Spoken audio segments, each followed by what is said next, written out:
అమెరికాకి రష్యా ఒక విషయం తేల్చి చెప్పింది. అదేదో కథ ఉంది కదా, రాజుగారు 7 చేపల కథ.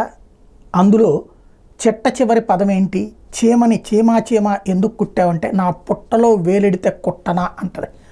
ఇప్పుడు అట్లాగే రష్యా తాజాగా అమెరికాకి ఒక స్పష్టత ఇచ్చింది. ఏమని అంటే ఆయుధాలు మేము ఖచ్చితంగా ఇచ్చి తీరుతాం, బాజాప్తా ఇస్తాం. ఎవరికి అంటే ఇరాన్కి.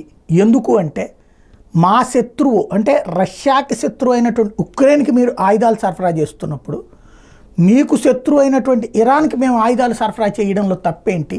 రెండవది, మా ఇద్దరి మధ్య వ్యూహాత్మక సైనిక భాగస్వామ్య ఒప్పందం ఉంది. ఇరాన్ మీద ఎవరు దాడి చేసినా రష్యా సహకరిస్తుంది, ఆ దాడిని ఎదుర్కోవడానికి. రష్యా మీద ఎవరు దాడి చేసినా ఇరాన్ సహకరిస్తే అది మా ఇద్దరి మధ్యన కుదిరినటువంటి ద్వైపాక్షిక ఒప్పందం కాబట్టి అందులో భాగంగా ఆయుధాలు ఇస్తున్నాం, ఇవ్వబోతున్నాం బాజాప్తా అని తేల్చి చెప్పింది.